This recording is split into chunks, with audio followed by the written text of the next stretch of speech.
Okay, so let's go ahead with more questions on electrostatics. A conducting sphere of radius r is given a charge q. The electric potential and electric field at the center of the sphere respectively are.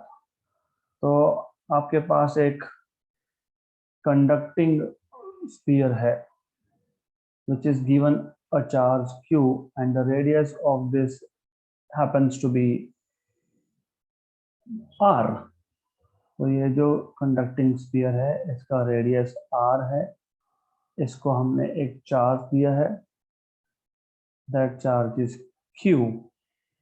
Okay, centre पे आपको पूछा है electric field और potential, electric potential की value क्या होगी. First of all, if you remember, हमने जब गॉस लॉ अप्लाई किया था तो जब चार्ज पूरा का पूरा सरफेस पे है तो इनसाइड तो इलेक्ट्रिक फील्ड होगा जीरो. तो ये तो पता होना चाहिए कि electric field inside is zero, but potential is not zero. Potential zero क्यों नहीं होता? उसका रीजन है. उसका रीजन आपको तब समझेगा जब आपको पोटेंशियल का बेसिक डेफिनेशन पता होगा. What is basic definition of potential? You are bringing a charge from infinity. Potential at any point is defined as the work done to bring unit positive charge from infinity up to that point.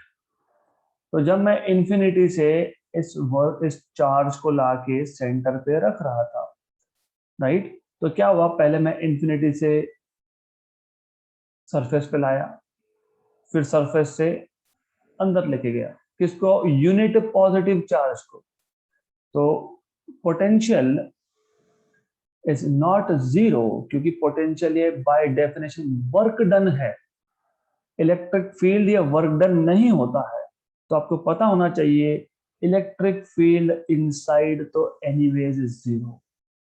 Potential is 1/4 pi epsilon 0 q by distance, and distance of center from the surface is r, right? तो option number D आपका आएगा answer.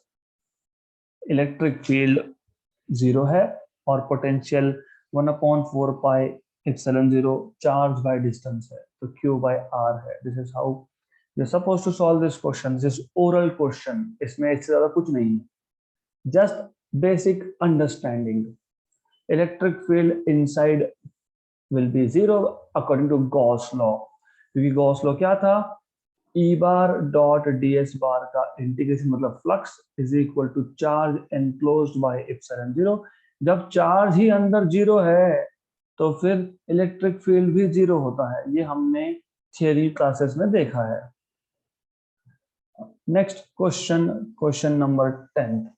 Electric potential at a point x, y, z is given by. तो electric potential V which is minus x square y minus x z cube plus 4. आपको electric potential दिया है, आपको electric field पूछा है. If you remember during theory classes हमने एक equation derive किया था. Electric field is negative derivative of potential, gradient of potential dv by dx. Gradient किसको बोलते हो? जब आप derivative with respect to distance लेते हो उसको बोलते हो ग्रेडियंट. तो electric field is negative gradient of potential, तो माइनस dv by dx. लेकिन यहाँ पे as you remember v was only a function of x, मतलब v सिर्फ x पर डिपेंड करता था. May be 2x, may be 2x square, may be 2x cube. Okay, लेकिन जब आपके पास पोटेंशियल ही 3 डायमेंशनल हो तो उस केस में हमने ऑलरेडी ये क्वेश्चन सॉल्व किया है by the way, but I am repeating it so because it is important. So you must know electric field E bar is minus delta derivative, इसको del operator बोलते हैं, del operator into V, where you should know del operator is nothing but, del operator क्या है ये पता होना चाहिए आपको.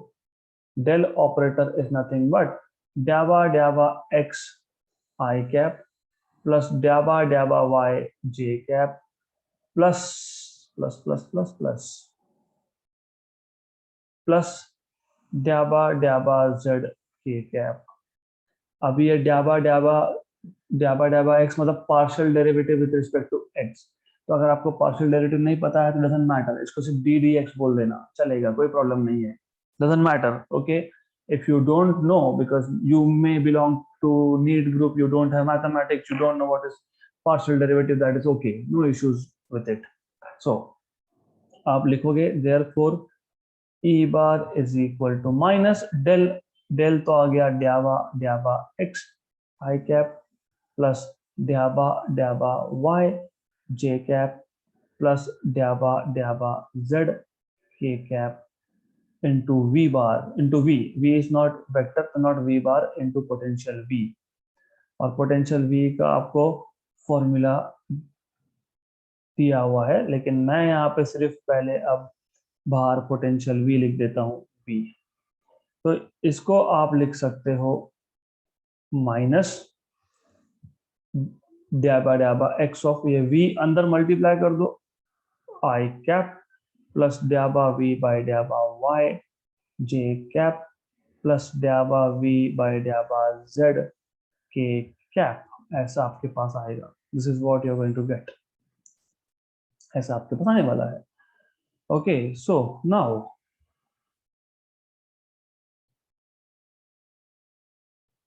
आपको अब v का डेरिवेटिव लेना पड़ेगा विद रिस्पेक्ट टू x. तो v का derivative with respect to x, मैं इसको इक्वेशन नंबर 1 बोल देता हूँ, हमको काम में आएगा आगे. This is equation number 1. Derivative with respect to x. What is v? Minus x square y minus xz cube. Okay, so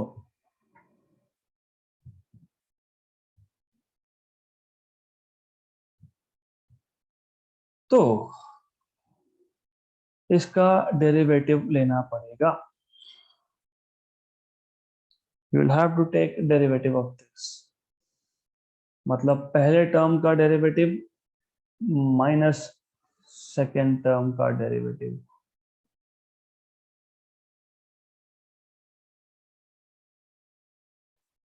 okay, तो माइनस सेकेंड टर्म का डेरिवेटिव ऐसा करोगे आप.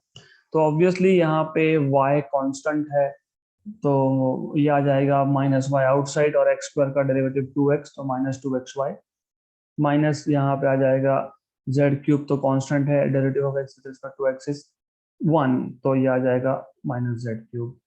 तो आपको मिल गया dabba v by dabba x as minus 2xy minus z cube. Similarly, you can find out what is dabba v by dabba y. तो ये भी वैसा ही है, derivative with respect to y of v क्या था, minus x square y minus x z cube. Okay, तो यहाँ तो दूसरे टर्म का डेरिवेटिव सीधा सीधा जीरो आएगा क्योंकि इसमें y है ही नहीं, so there is no y, so doesn't matter. तो सिर्फ पहले टर्म का डेरिवेटिव आपको लेना पड़ेगा. दूसरे टर्म का जीरो आ गया because second term does not depend on y. तो यहाँ पे माइनस एक्स स्क्वायर आ जाएगा क्योंकि derivative of y with respect to y is 1. Similarly, you will have dabba v by dabba z.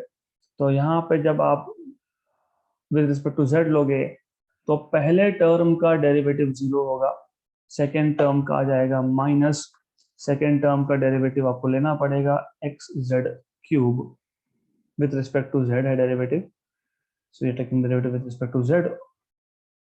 तो x कांस्टेंट, z क्यूब का derivative 3z square, तो minus 3z square into x ऐसा आने वाला है. राइट, तो आपको तीनों टर्म्स मिल गए और ये तीनों टर्म्स आप डाल दोगे ई बार के इक्वेशन में. माइनस क्या था, derivative of v with respect to x, that is minus 2xy minus z cube I cap. Okay, then just a minute, let me make some space. So plus derivative of v with respect to y j cap, मतलब यहाँ पे आ जाएगा minus x square j cap, then plus dv by d z डाबा v by डाबा z k cap, तो यह आ जाएगा minus 3z square x k cap. यह आ गया आपका इलेक्ट्रिक फील्ड का इक्वेशन। आपको क्या पूछा है, आपको यही तो पूछा है इलेक्ट्रिक फील्ड क्या आएगा। तो इलेक्ट्रिक फील्ड क्या आएगा, तो आ गया आपके पास ये माइनस साइन अंदर लेके जाओ, you just have to multiply with a negative sign now so as to get the final answer. So when you multiply with negative sign inside, तो यह आ जाएगा 2xy plus z cube I cap plus x square j cap plus 3z square x k cap। तो ऐसा equation मिलना ही चाहिए हमको। तो 2xy plus z cube I cap x square j cap 3xz square k cap, as I can see it is option number A only। तो option number A आ गया। तो what you actually wanted to know is, you need to know is सिर्फ del operator क्या होता है ये, और derivatives कैसे लेते हैं उसका rule, that's all you need to no.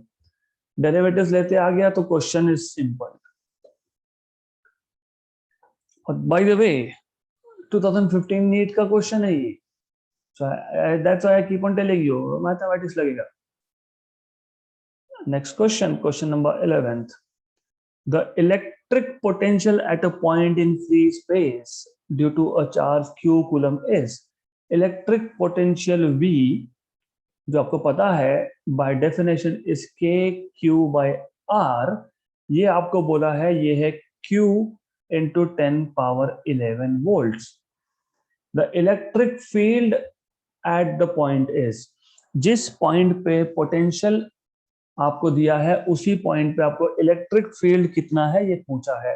तो how to find out electric field, you should know electric field E is k q by r square, right? This is what you need to know। पर मेरे पास तो k q by r है, मुझे k q by r square निकालना है।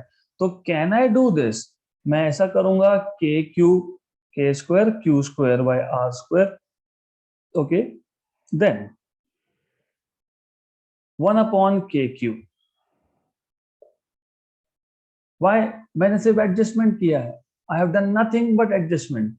मेरे पास k q by r की वैल्यू थी, इलेक्ट्रिक फील्ड में k q by are square है, तो मैंने सिर्फ के क्यू से मल्टीप्लाई एंड डिवाइड कर लिया, चलेगा, no issues at all. Therefore I can write down this E as k q by r का होल स्क्वायर 1 अपॉन के क्यू।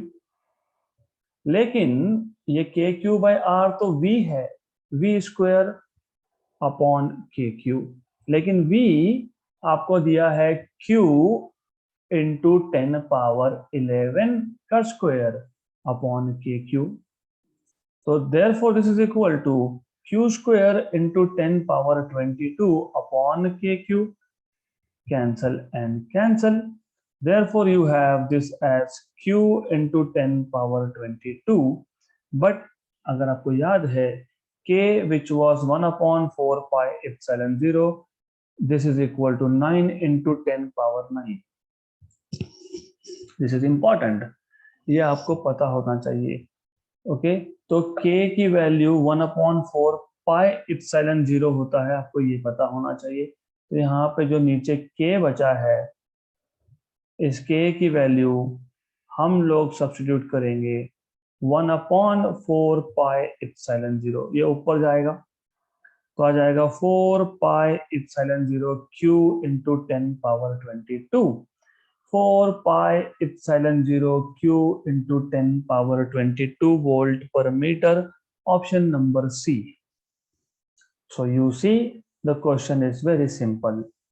तो कुछ भी नहीं था, सिर्फ पोटेंशियल का फॉर्मूला पता होना चाहिए था। पोटेंशियल फॉर्मूला क्या है, के क्यू बाय आर है। तो के क्यू बाय आर आपको क्यू इंटू 10 पावर 11 दिया हुआ है। तो मैंने सिर्फ क्या किया कि मैंने इलेक्ट्रिक फील्ड विच इज के क्यू बाय आर स्क्वायर, मैंने के क्यू से मल्टीप्लाई एंड डिवाइड कर लिया, ओके। तो मुझे मिल गया E S B square upon K cube, right, and then you have basically v q into 10 power 11, तो उसका square upon K cube, Q cube cancel, k is 1 upon 4570, and then just solve it. ये question वापस एक बार type print हो गया, ये भी double बार print हो गया, तो इसके bit question number 12, electric potential is given bye, आपको इलेक्ट्रिक पोटेंशियल दिया हुआ है 6x minus 8xy square minus 8y plus 6yz minus 4z square.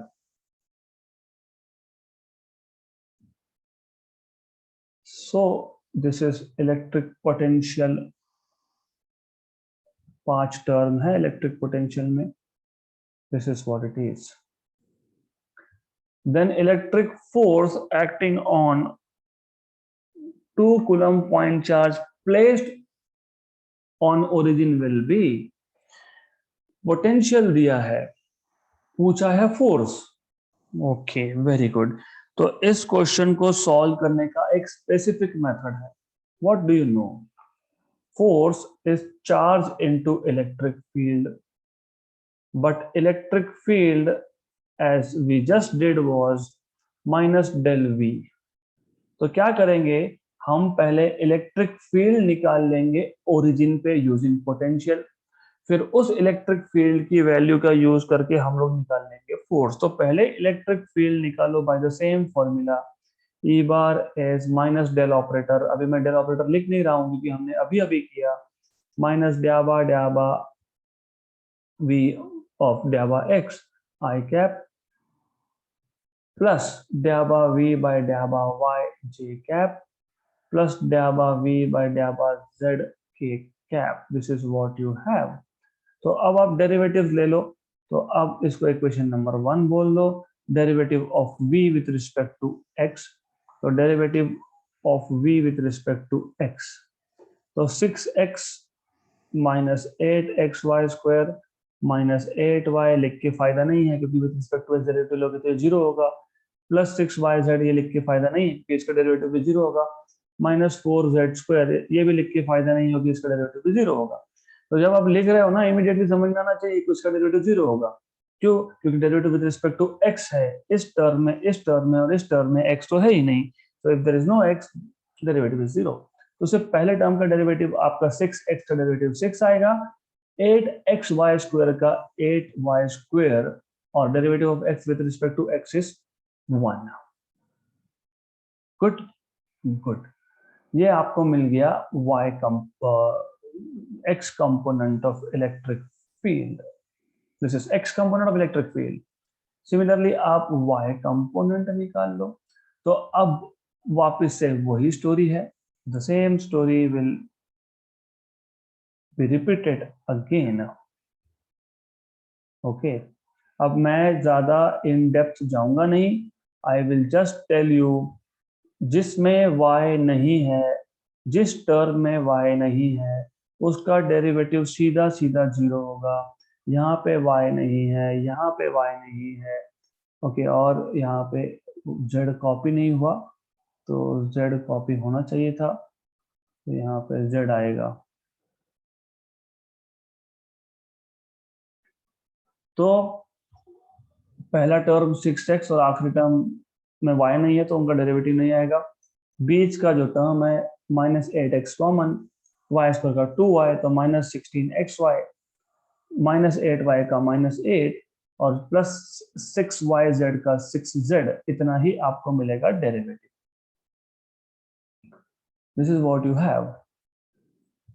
ऐसा आपको डेरिवेटिव मिलने वाला है. So this is what you are going to get. Okay, अब वापस से similarly derivative with respect to z. So this is again d dz of this whole term.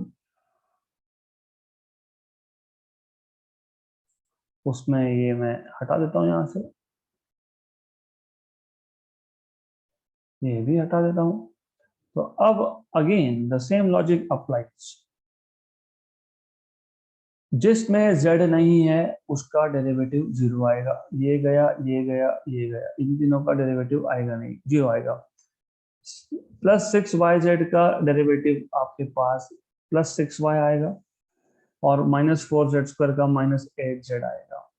Okay, तो overall अगर आप देखोगे तो e bar which was minus dv by dx, तो dv by dx is 6 minus 8y square, 6 minus 8y square I cap plus dy by dz, this is minus 16xy minus 8. Okay, something happened here. Okay, so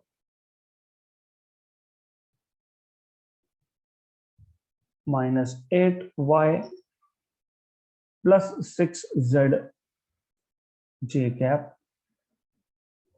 plus 6y minus 8z k cap. Okay, but you are supposed to find out electric field at origin, क्योंकि force किस पे, particle पे, वो particle कहाँ है, origin पे है। But at origin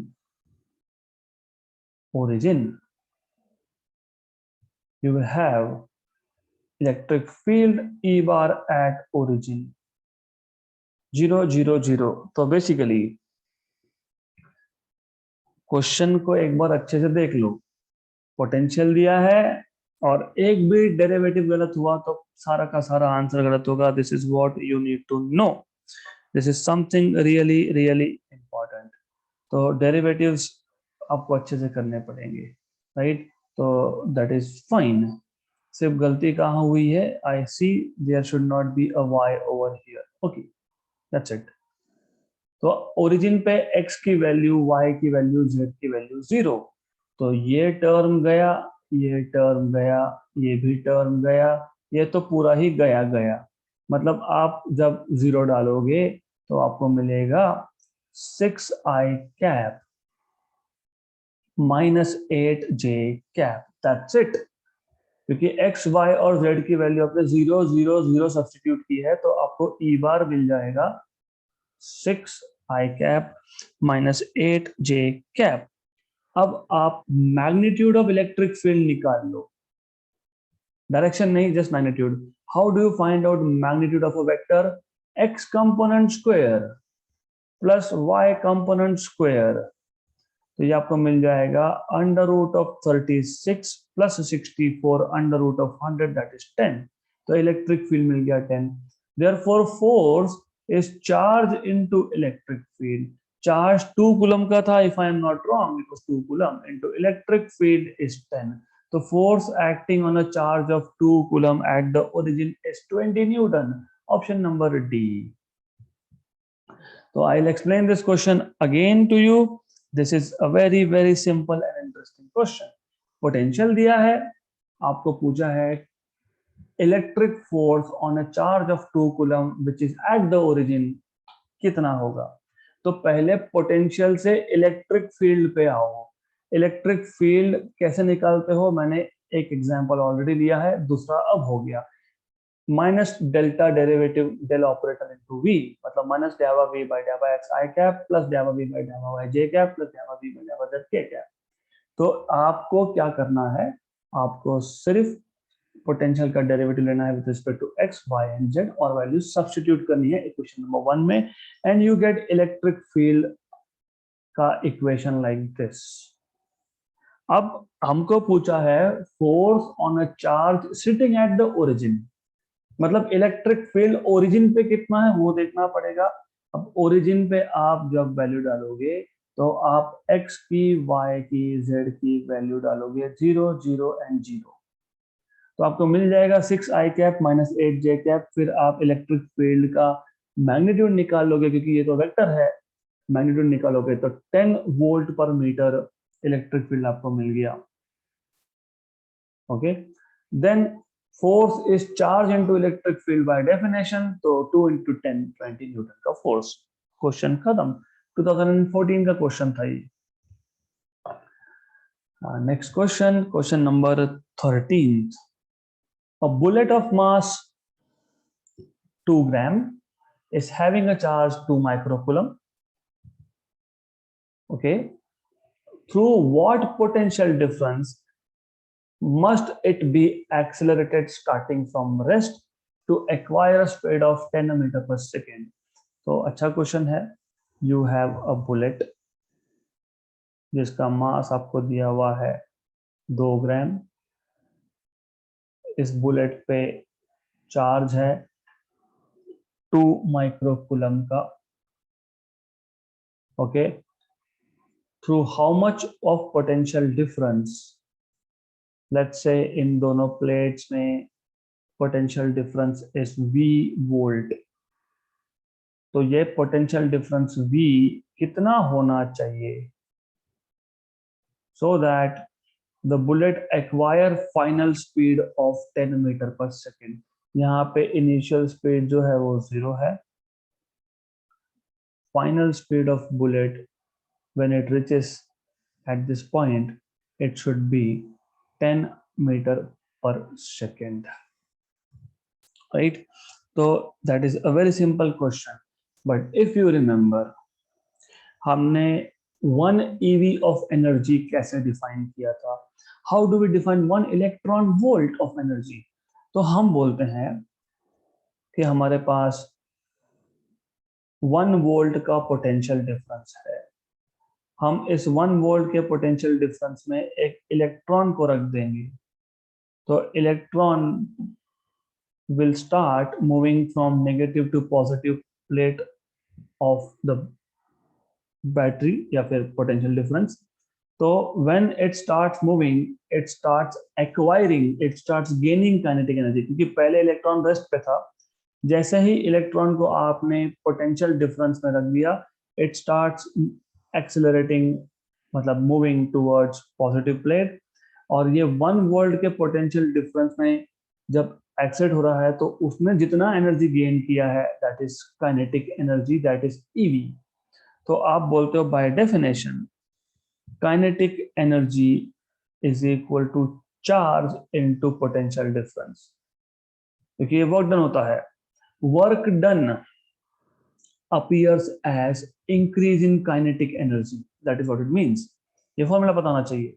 तो half mv square equal to charge into potential difference. This V is potential difference. यही हमको find करना है. So therefore you have potential difference V as 1 by 2 mv square by q. Mass is 2 gram, 2 into 10 power minus 3 kilogram. Velocity acquired is 10 metre per second, उसका square 100. Charge आपको दिया है 2 microcoulomb, 10 पर minus 6 coulomb. ये 2 गया. 1 by 2 आपके पास 0.5 होता है. 10 पर माइनस 3 इंटू 10 पर प्लस 2 इज 10 पर माइनस 1. और ये 10 पर माइनस 6 ऊपर जाके 10 पर प्लस 6 हो जाएगा.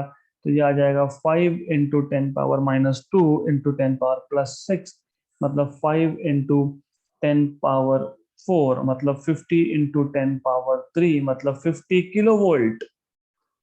50 किलो वोल्ट का पोटेंशियल डिफरेंस आपको लगेगा. तो all you need to know is kinetic energy is equal to charge into potential difference, Q into V. This is basic requirement because ये बहुत basic है. बुलेट है, उसका मास है. बुलेट अपने आप क्यों मूव होगा? नहीं होगा, राइट? तो क्यों मूव होगा? क्योंकि आपने उसको एक पोटेंशियल डिफरेंस में रखा है. और बुलेट क्यों मूव हो रहा है? क्योंकि बुलेट के ऊपर चार्ज भी है. तो आपको पता है जब भी एक चार्ज एक पोटेंशियल डिफरेंस में रखा जाता है, it starts moving. So that starts gaining kinetic energy, and this kinetic energy is equal to work done, and work done is Q into V. So kinetic energy is charge into potential difference. तो ऐसा ये question solve करना होता है. तो potential difference का पहले तो फॉर्मूला बनाओ, then put values, and then it is just part of calculation. Next question. 3 charges each plus Q are placed at the corners of isosceles triangle ABC of side BC and AC as 2a, BC और AC ये 2a है. D and E are midpoints of BC and AC. Okay. The work done in taking a charge Q from D to E is. तो सबसे पहले you have charges here, here and here. All are positive charges. Isosceles triangle है ABC और उसमें से BC side का जो length है ये 2a है. AC साइड का जो लेंथ है ये भी 2a है. So they are telling you this total distance is 2a. This total distance is 2a. D is the midpoint of BC, मतलब ये A, ये A. Similarly, there is another point E over here, which is midpoint of side AC. तो ये A, ये A. So there is a charge. There is a charge. Let's say you have a charge here at D. इस charge को हमको D से लेके जाना है E पे. तो how much work is done? 0. Option number A. कैसे 0? ओके, मैं बता देता हूं. If you remember, work done in moving a charge is nothing but difference, charge into difference in potential. तो Q into potential difference. Potential difference कौन से दो point का, D और E. तो charge Q is VE minus VD, right. VE minus VD. तो आप क्या करोगे, आप पहले तो E पॉइंट पे टोटल पोटेंशियल निकालोगे और D पॉइंट पे टोटल पोटेंशियल निकालोगे. D पॉइंट पे पोटेंशियल है due to charge at A plus due to charge at B plus due to charge at C. तो तीनों वर्टेक्स पे जो चार्जेस है उन तीनों के चार्जेस की वजह से जो पोटेंशियल आएगा D पॉइंट पे, that is VA plus VB plus VC. Potential क्या होता है, K Q by R. A point देखो, D पॉइंट का डिस्टेंस A से कितना है पता होना चाहिए. You should know how much is this distance. ये डिस्टेंस आपको पता होना चाहिए. ओके, और otherwise you can find it out. There is no issues at all, you can work it out. कैसे फाइंड करोगे, Pythagoras theorem. So you know this distance, ये distance तो 2a है, ये a है, राइट. तो आपको पता है कि इसको मैं अगर y बोलता हूँ तो आपको पता है कि 2a का स्क्वायर प्लस a का स्क्वायर है ना, मतलब 2a square equal to a square plus y square. This is already you know this thing, right. तो hypotenuse square is one side square plus other side square. तो y square equal to 2a मतलब 4a square minus a square, that is 3a square, तो root 3a. तो आपको पता होना चाहिए दैट this distance over here, ये जो डिस्टेंस है y, this distance y is nothing but root 3a. तो KQ by root 3a plus B और C, इन दोनों का ही डिस्टेंस D पॉइंट से सेम ही है. It is the same. B point से तो KQ by A plus KQ by A. तो ये आपके पास KQ by root 3a plus 2 times of KQ by A. इसमें से आप KQ बाय A कॉमन निकाल लेना, 1 बाय रूट 3 प्लस 2 कर लेना. इतना करने की जरूरत नहीं है अगर आपके बेसिक स्ट्रांग है तो. आई विल तो डायरेक्टली से कि वो आइसोसेलेस ट्रायंगल के दोनों साइड का लेंथ 2a था, D और E दोनों मिड पॉइंट है, तो दोनों मिड पॉइंट्स का हर एक वर्टेक्स से डिस्टेंस, मतलब basically distances will be same. तो potential will be same. खत्म question orally, but anyways I will tell you complete solution because I don't want you to get confused at any point, so better is to go for complete solution. अब similarly आप potential निकालोगे E point पे, that is also potential at E due to A, due to B, due to C, क्योंकि charges तो A, B और C पे ही है. अब A point का distance जो है वो E पॉइंट से A है, C पॉइंट का भी वही है, सिर्फ बात रह जाती है B पॉइंट का. तो आपको अभी पता होना चाहिए कि ये डिस्टेंस वापस से √3a आएगा, क्योंकि now again hypotenuse is 2a and other side is a, तो ये डिस्टेंस भी √3a आ गया. तो distance of point B from E is √3a और A का जो था और C का जो था वो E पॉइंट से A डिस्टेंस था, तो KQ/A पोटेंशियल KQ/A. पोटेंशियल का फॉर्मूला पता है ना, KQ डिस्टेंस तो KQ/A plus KQ distance, KQ/√3a is the distance, plus C point का E पॉइंट से डिस्टेंस वापस A है तो KQ/A है.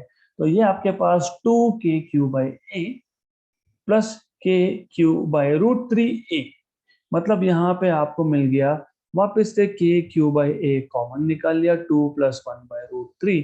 बट वेट अ मिनट, यही तो पोटेंशियल एट पॉइंट D था. Therefore you can say, therefore potential at point E and potential at point D are the same. Therefore work done is 0 because work done is Q, potential at E minus potential at D, but these two potentials are the same. That's why you have this as 0.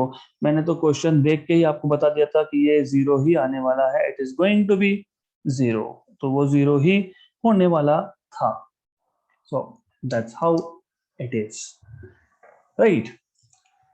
Isosceles triangle के दो equal sides के mid point पे, एक mid point से दूसरे mid point पर अगर charge को मूव करना है तो वर्क डन 0 प्रोवाइडेड. तो ट्रिक्स आर इंपॉर्टेंट. तो if you know trick you know everything, if you don't know trick you know nothing. Okay, because and definitely this all comes from practice and practice. ये difficult नहीं है, I am telling you. देखो the thing is, जो आप कुछ कर रहे हो ना, ये नया है, डिफिकल्ट नहीं. तो नया तो थोड़ा सीखने में टाइम लगता ही है. Okay, so trick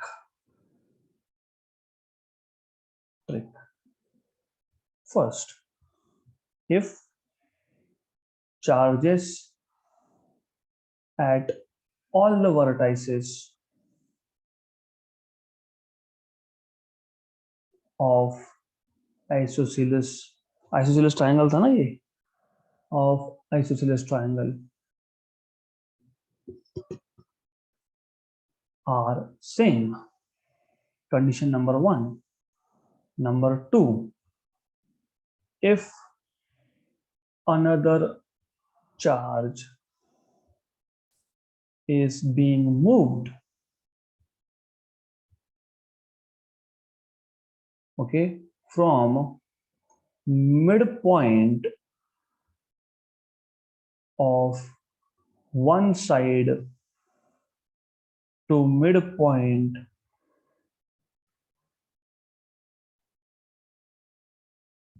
of another side of same length. दोनों 2a थे, याद रखना, दोनों 2a थे हमारे केस में. ओके.